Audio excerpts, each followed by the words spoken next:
নমস্কার বন্ধুরা, আপনারা দেখছেন ভারতের অ্যাকশন। আপনাদের সঙ্গে রয়েছি আমি অমিত। বন্ধুরা, সম্প্রতি আমেরিকার বুকে পাকিস্তানের ফিল্ড মার্শাল আসিম মুনির সে গিয়ে এমন একটা ঘটনা ঘটালো, যে ঘটনার পরে সমগ্র বিশ্ব কিন্তু তোলপাড় হয়ে গিয়েছে। কারণটি কি? আসিম মুনিরকে আবারও আমন্ত্রণ করেছে আমেরিকা। আর এই আমেরিকায় গিয়ে সে যা কমেন্ট করেছে ভারতের প্রতি, সেটা নিয়ে রীতিমতো ভারতে তো তোলপাড় চলছে এবং সারা বিশ্ব চলছে তোলপাড়। আসিম মুনির ভারতের নামে কি কমেন্ট করেছে যুক্তরাষ্ট্রে গিয়ে, আমি সেটা আপনাদেরকে বলছি। রিসেন্টলি আপনারা সকলেই জানেন যে অপারেশন সিন্দুর হয়েছিল। ভারত পেহেলগামে যে টেররিস্ট অ্যাটাক হয়, সেই অ্যাটাকের প্রতিবাদে ভারত একটা অপারেশন শুরু করেছিল, অপারেশন সিন্দুর নামে। আর সেই অপারেশনে পাকিস্তানের বেশ কিছু টেররিস্ট যে ঘাঁটি রয়েছে, টেররিজম ঘাঁটি, সেই ঘাঁটিগুলোতে বোমা বা নিক্ষেপ করা হয় এবং সেখানে ভেঙে দেওয়া হয়। আর এতে কিন্তু পাকিস্তান সম্পূর্ণভাবে চিলমিলিয়ে উঠেছিল। আর এই ঝামেলার পরেই পাকিস্তানের এই যে বর্তমান যিনি ফিল্ড মার্শাল রয়েছে, ওনাকে প্রমোশন করা হয়। তো দেখুন, এগুলো তো হলো আগেকার কথা। এখন কি নিয়ে উৎপাতটা কোথায়, ঝামেলাটা কোথায়? ঝামেলা এটাই নিয়ে যে আসিম মুনির আমেরিকায় গিয়ে একটা বক্তৃতা দিয়েছে।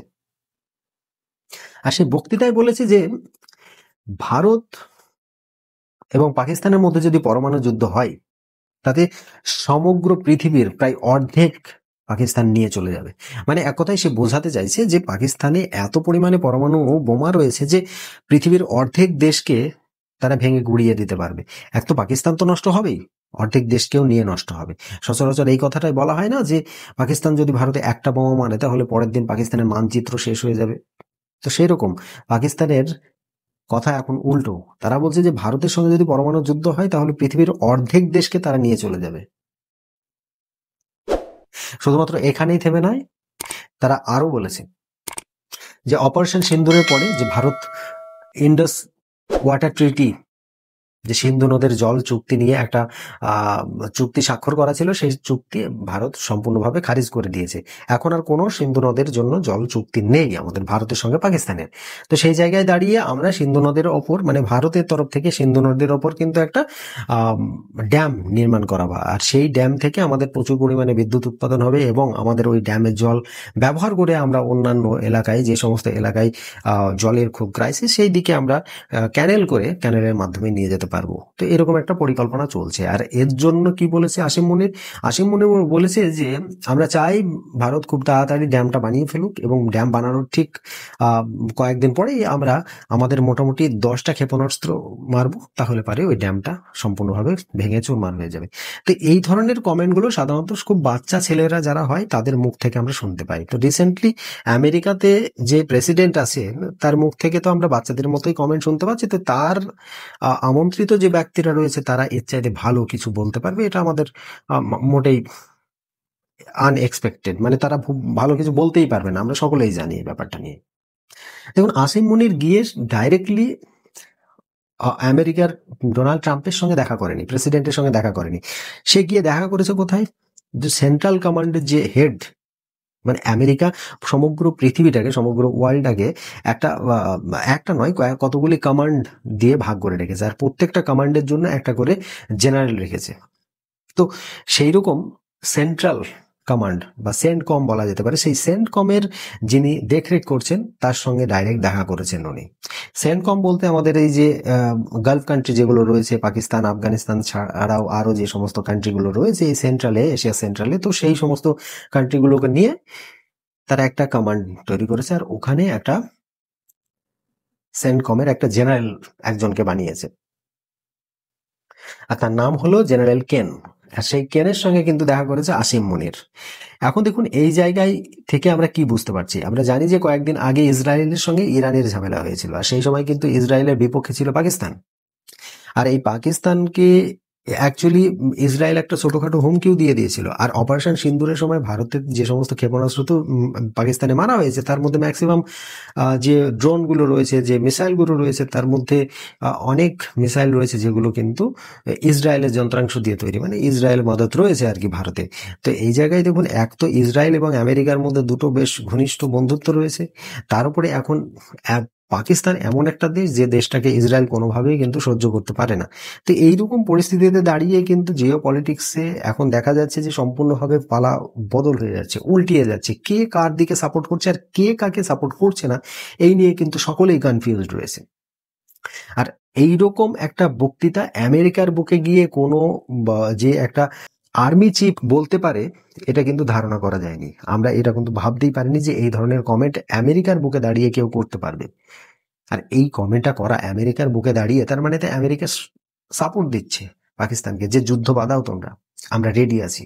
এরকম একটা পরিস্থিতি তারা দেখাচ্ছে, যে ভয় দেখাচ্ছে।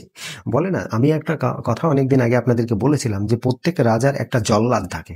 তো এই ডোনাল্ড ট্রাম্প জল্লাদ হিসাবে ওই পাকিস্তানকে সিলেক্ট করেছে।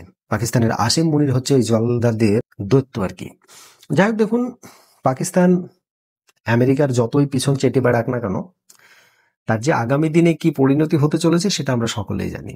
কারণ পাকিস্তান এমন একটা দেশ, যে দেশটা আজ পর্যন্ত ভাগ হওয়ার পরে, পাকিস্তান তৈরি হওয়ার পর থেকে আজ পর্যন্ত কিন্তু দুটো দেশের সময়সীমা যদি আমরা একই ধরি, তাহলে আজকে ভারত কিন্তু চাঁদে পৌঁছে গিয়েছে, আর পাকিস্তান সেই এখনো সেই ওদের জেহাদি নিয়ে পড়ে রয়েছে। তো স্বাভাবিক ব্যাপার, যে প্রবলেমটাই সারা বিশ্ব ফেস করছে, সেটা শুধুমাত্র কতগুলো মুসলিম কান্ট্রি যারা নিজেদেরকে জেহাদি হিসেবে তুলে ধরতে চায়, তাদের জন্যই কিন্তু সমগ্র বিশ্ব সাফার করছে আজকে। এখন কথা হচ্ছে, এর জবাবে আমাদের ভারত সরকারের তরফ থেকে কি আসবে, সেটার জন্য আমরা কিন্তু অপেক্ষা করছি। আমাদের এখনো পর্যন্ত অফিসিয়ালি, যখন আমি ভিডিওটি রেকর্ড করছি, এখনো পর্যন্ত কিন্তু অফিসিয়ালি কোনো কিছুই অ্যানাউন্স করা হয়নি। তো অবভিয়াসলি নেক্সট টাইম কি আসছে আপডেট, সেগুলো অবশ্যই আপনাদের সামনে তুলে ধরবো। আর এই যে পাকিস্তান আমেরিকায় বারবার ইনভাইট হয়ে যাচ্ছে, এটা আমরা বুঝতে পারছি যে ডোনাল্ড ট্রাম্প ভারতকে ছোট করার জন্য পাকিস্তানকে বারবার ডেকে পাঠাচ্ছে। আমরা কিন্তু এটা ক্লিয়ার কাট বুঝতে পারছি। আমাদের এটা বুঝতে আর বেশি সময় লাগছে না যে ডোনাল্ড ট্রাম্প শুধুমাত্র ভারতকে কন্ট্রোল করার জন্য পাকিস্তানকে নিজের কাছে নিচ্ছে। আর একটা জিনিস হতে পারে যে পাকিস্তান থেকে ইরানকে হামলা করা, বিশেষ করে ইরানকে দাবিয়ে রাখা পাকিস্তান থেকে শর্টকাট হবে। কারণ পাকিস্তানের বর্ডার আর ইরানের বর্ডার কিন্তু তারা দুজনে শেয়ার করে। আফগানিস্তানে গিয়ে ইউএসএ মানে আমেরিকা কিন্তু কোনো রকম কায়দা করতে পারবে না, যে কারণে একমাত্র রাস্তা হচ্ছে পাকিস্তান, যেখান থেকে সমস্ত দেশকে তারা কন্ট্রোল করতে পারছে। এক ভারতকে কন্ট্রোল করছে, ওদিকে চীনকে কন্ট্রোল করতে পারবে, নেক্সট টাইম এদিকে ইরানকে কন্ট্রোল করবে। তাই তারা চাইছে যে পাকিস্তানকে সবসময়ের জন্য আমেরিকার সঙ্গে রাখুক। কিন্তু এদিকে আবার প্রবলেম, ওই যে আসিম মুনির বারবার বলছিল না যে আমরা মিসাইল দিয়ে ড্যাম ভেঙে দেবো, দিয়ে সব শার্ট করে দেবো। দেখুন, এই মিসাইলের কথাটাই যদি বলি, তাহলে অপারেশনের সিন্দুর সময়ে, অপারেশন সিন্দুর চলাকালীন পাকিস্তান কিন্তু প্রচুর ড্রোন এবং প্রচুর মিসাইল আমাদের ভারতে নিক্ষেপ করেছে, কিন্তু তার মধ্যে একটা সিঙ্গেল ড্রোন বা মিসাইল আমাদের ভারতের মাটি স্পর্শ করতে পারেনি। কারণ কি, আমাদের defence system, air defence system কিন্তু অসাধারণ। আর সেই এয়ার ডিফেন্স সিস্টেমে পাকিস্তান ভেদ করে পাকিস্তান আমাদের মাটিতে কোনো কিছু করতে পারবে না, এটা তারা খুব ভালোভাবে বুঝতে পেরেছে। তাই বড় বড় বাতেলা দিয়ে যদি কিছু করা যায়, সেটাই তারা করছে। আমরা জানি যে পাকিস্তানের থেকে যে মিসাইল মারা হয়েছিল, তার মধ্যে একটা ছিল যে চীনের একটা মিসাইল। সেই মিসাইলটা কিন্তু আমাদের ভারতে পড়ার পরেও, ভারতের ভূমি স্পর্শ করার পরেও কিন্তু ব্লাস্ট করেনি। তো এটা কোথাও না কোথাও একটা উদাহরণ দেওয়া যেতে পারে যে পাকিস্তানকে, যে তোমাদের মুখে বোলচাল বেশি না করে নিজের কাজটা করে দেখাও আগে। ভারত তোমাদের দেশের মধ্যে গিয়ে এত কিছু করে ফেললো, এত কিছু ধ্বংস করে দিল, যেটা আর কাউকে দেখাতে হলো না। আজকে শুধুমাত্র আমেরিকায় গিয়ে ওই ডোনাল্ড ট্রাম্পের পেছনে সাপোর্ট আছে বলে যে এত কিছু বক্তৃতা দেওয়া যায়, এটা শুধুমাত্র পাকিস্তানিদের দেখলে বোঝা যায়। যাই হোক বন্ধুরা, আমেরিকা যেটা করছে, ডোনাল্ড ট্রাম্প যেটা করছে, সেটা কি এটা বলা যেতে পারে যে আগামী দিনে ভারত এবং আমেরিকার মধ্যে যে একটা বন্ধুসুলভ আচরণ বা সম্পর্ক, সেই সম্পর্কটা প্রায় শেষের পথে? আপনাদের কি মতামত, সেটা অবশ্যই কমেন্ট বক্সে লিখবেন। আর আসিম মুনির যেটা বলে গেল, সেটা কি আদৌ সম্ভব? আসিম মুনিরের দ্বারা কোনোদিন সম্ভব হবে আমাদের ভারতের সঙ্গে এইরকম ব্যবহার করা? আর যদি করে, তাহলে পাকিস্তানকে মানচিত্র থেকে মুছে ফেলতে ভারতের কতক্ষণ টাইম লাগবে? অবশ্যই সেটা কমেন্ট বক্সে লিখতে ভুলবেন না। আর আমার এই ছোট্ট চ্যানেলটিকে সাবস্ক্রাইব করে পাশে থাকা বেল আইকনটিও বাজিয়ে দিন।